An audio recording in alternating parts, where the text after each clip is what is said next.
Good afternoon, and thank you for tuning in to the Afternoon Radio News, your only source for the latest goings-on in the little corner of the post-apocalyptic wasteland we call home. Today is Friday, the 16th of April, and we're live at the bottom of the hour. Today's top story, today's only story, the MCR's invasion into our wasteland. As you well know, yesterday we received a letter from the MCR commander Restituta Orbis Achillianus, declaring their intention moving forward into the wasteland. We have since verified this in a most unfortunate way. For the sake of young or sensitive ears, now would be the time to cut your radio. The facts I am about to bring you are not for the faint of heart. Our sources have, on every occasion, been refused an interview by the MCR, and, more often than not, have been met with violence. As of now, we have lost 5 souls to this MCR incursion, using means of termination forsaken by decent men and women of the modern day, with one of our sources left to rot upon a wooden stake, half impaled and very much alive when found, another flayed alive, and their visage used as a banner warning those who would follow or oppose them, placed in the ground near their body. While the fate that befell those 2 are simply dreadful in their own right, the remaining 3 are much worse, and I cannot bring myself to say what tragic fates befell the remaining 3. Surviving members of the press continue to follow the situation at a distance, observing the ruins and devastation left in the wake of the MCR. The MCR moves quickly and has left no town unharmed as they move, already striking Bear Trap, Duvok, Strangrel, and Old Lily Road. The stories our surviving sources have reported are the things of nightmares. The settlement of Bear Trap was the first victim of the MCR, and they would welcome the MCR with open arms. They sought no battle, no war, no senseless violence, and on their surrender all people were gathered and the town was decimated. That is to say, that without honor, pageantry, or reason, the MCR murdered 90% of Bear Trap's population, beginning with the settlement's established leaders and authority figures, and ending in random selection.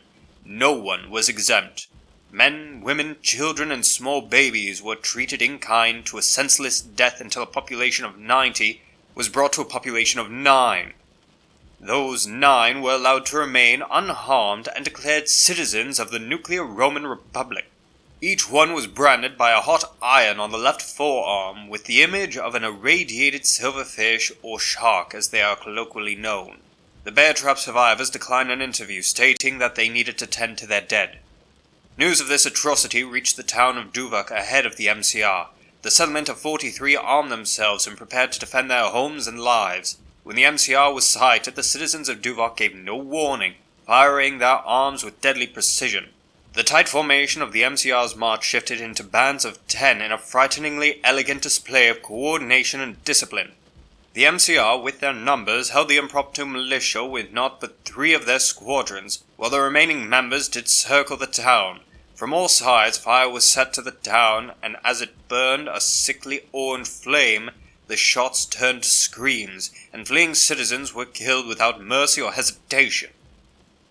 There were no survivors, and this information is granted to us only by our sources who have bravely followed from a respectable distance.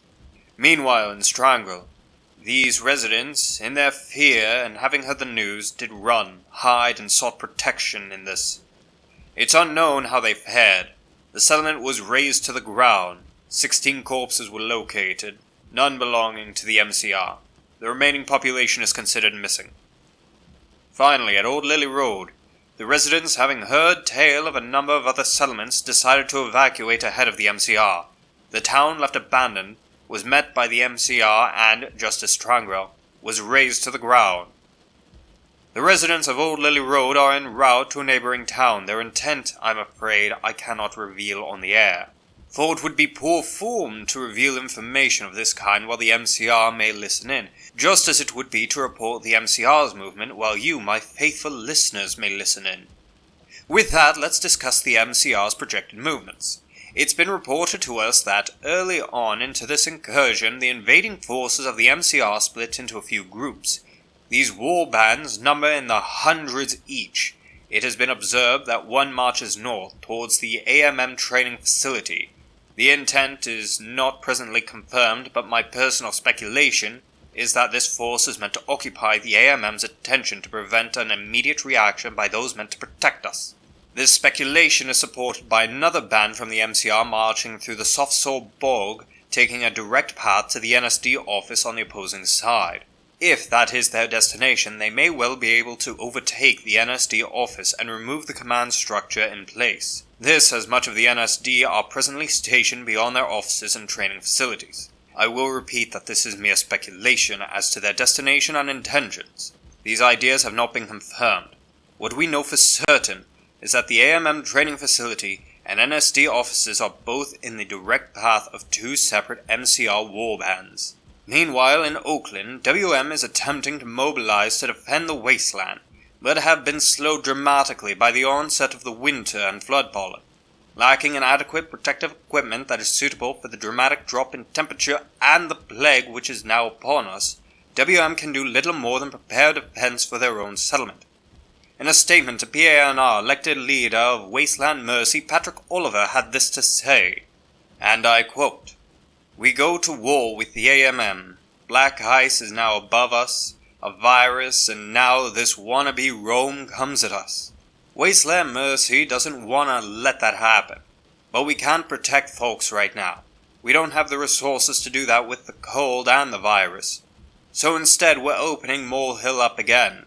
If your settlement can't defend itself, if you're afraid of the MCR and their brutal acts, or the AMM and their carelessness, you're welcome here. Doesn't matter if you're a mech man, a mutated person, or anything at all. Just so long as you can contribute, you can find sanctuary here."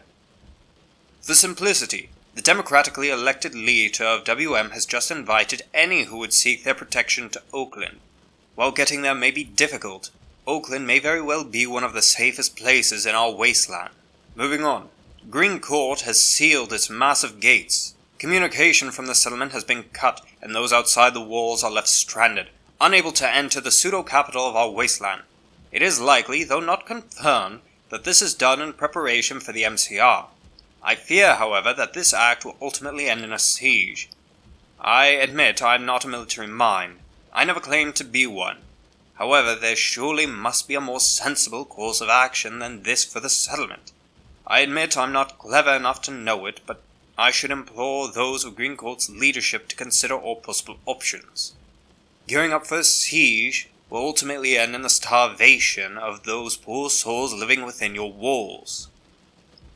Now I'm afraid that this is where our time together ends for today.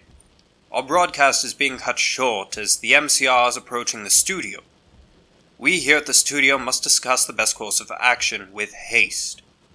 These are difficult times. We may be off the air for some time, though we will return with more of the latest goings-on in the little corner of the post-apocalyptic wasteland we call home just as soon as we are able. Until next time, thank you, my faithful listeners, for tuning in. And if you're truly out there, good luck. Alright, we're clear. Jenny, alert the staff. We must move with haste to discuss our option. Jenny? Jenny? Director W, sir! My apologies, I didn't hear you come in.